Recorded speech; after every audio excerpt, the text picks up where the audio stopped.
তিস্তা পরিকল্পনা বাস্তবায়নের কোনো বিকল্প নাই। কার ভালো লাগলো আর কার লাগলো না এগুলা দেখার আমাদের সময় নাই। আল্লাহ যদি আমাদেরকে দায়িত্ব দেন, আমরা কথা দিচ্ছি উত্তরবঙ্গের সর্বপ্রথম আমরা ওখানেই কোদাল দিয়ে কূপ দিব ইনশাআল্লাহ। ওটাই আগে বাস্তবায়ন করবো ইনশাআল্লাহ। এই তিস্তাকে জীবন দেওয়ার মাধ্যমে গোটা উত্তরবঙ্গকে আমরা জীবন্ত করে তুলবো ইনশাআল্লাহ। ইনসাফের প্রতীক দাড়িপাল্লা কেড়ে নেওয়া হয়েছিল, শেষ পর্যন্ত আমাদেরকে নিষিদ্ধও করা হয়েছিল। আমাদের 11 জন সিনিয়র নেতাকে হত্যা করা হয়েছিল, 1000-এর কাছাকাছি সহকর্মীকে হত্যা করা হয়েছিল। আমাদের অসংখ্য ভাইদেরকে আয়নাগরের বন্দী বানানো হয়েছিল। আমাদের নেতৃবৃন্দের ঘর বাড়ি বুলডোজার দিয়ে ভেঙে দেওয়া হয়েছিল। এর অনেক কিছুই অনেক দলের সাথে করা হয়নি, যেটা আমাদের সাথে করা হয়েছে। যেন আমরা এই দেশের কেউ নই। আমরা আমাজনের জঙ্গল থেকে বেরিয়ে হঠাৎ করে বাংলাদেশে ঢুকে পড়েছিলাম, এইরকম একটা আচরণ আমাদের সাথে করা হয়েছে। আল্লাহ সাক্ষী, বাংলাদেশের 18 কোটি মানুষ সাক্ষী, বিশ্ববাসী সাক্ষী। তারা তাদের সন্ত্রাসের যাত্রা শুরু করেছিল 2006 সালের 28শে অক্টোবর পল্টন মোড়ে দিনে দুপুরে লগি বৈঠা দিয়ে মানুষ পিটিয়ে পিটিয়ে হত্যা করার মাধ্যমে। মরা লাশের উপর উঠে তারা নাচানাচিও করেছিল। এরা কোন প্রজাতির আমরা জানি না। আল্লাহ তাআলা সেই অবস্থা থেকে এই জাতিকে মুক্তি দিয়েছেন, আলহামদুলিল্লাহ। আমরা আশা করেছিলাম, শুধু আমরা নই, অন্যান্য রাজনৈতিক দল, আলিম উলামা, সমাজের সুশীল সিভিল সোসাইটির সদস্য, সাংবাদিক বন্ধুগণ, কাউকে ওরা ছেড়ে কথা বলেনি। আমাদের আশা ছিল 5 তারিখের পরিবর্তনের পর সকলে এখান থেকে শিক্ষা নেব, কেউ আর জনগণের সম্পদ, ইজ্জত এবং জীবনের দিকে হাত বাড়াবো না।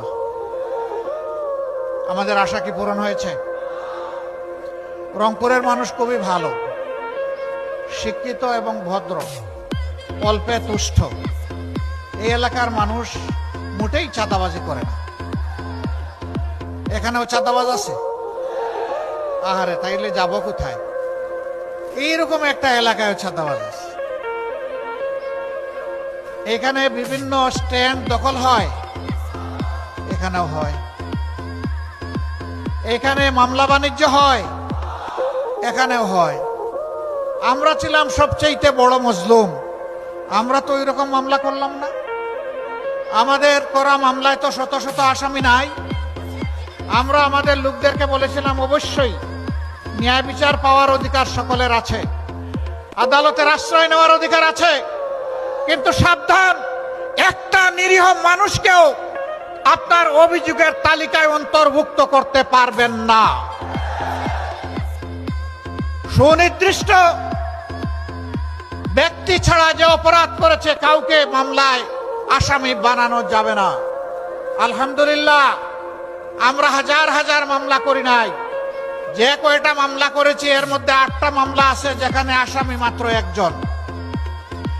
কারণ ওখানে আমরা দ্বিতীয় কোনো দোষী ব্যক্তি খুঁজে পাইনি, এই জন্য 1 জনকেই আসামি বানিয়েছি। আমরা যাদেরকে আসামি করেছি তাদের কারো কাছ থেকে আমরা চান্দা বাট্টা উঠাই নাই।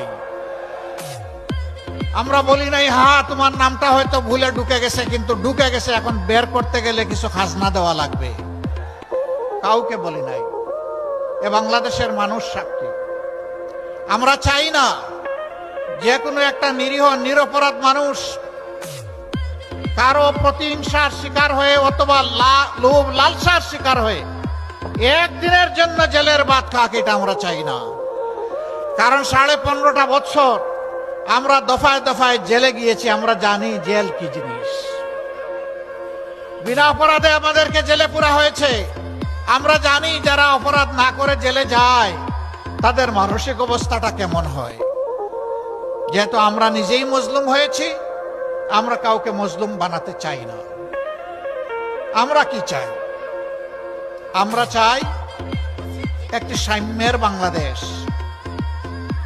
একটি দুর্নীতি মুক্ত বাংলাদেশ, একটি চাঁদাবাজ মুক্ত বাংলাদেশ, একটি দখলবাজ মুক্ত বাংলাদেশ, একটি আধিপত্যবাদ মুক্ত বাংলাদেশ।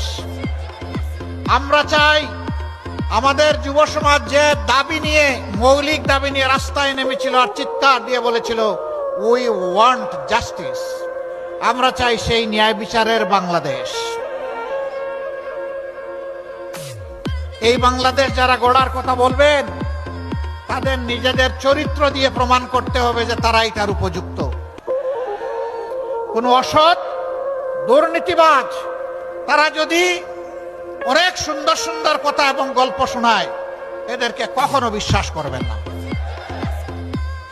এরা নির্বাচনেই রঙিন স্বপ্ন দেখিয়ে মজার মজার কথা বলে আপনাদেরকে একেবারে দেখবেন যে চৌথাই আসমানে পাঠিয়ে দিচ্ছে।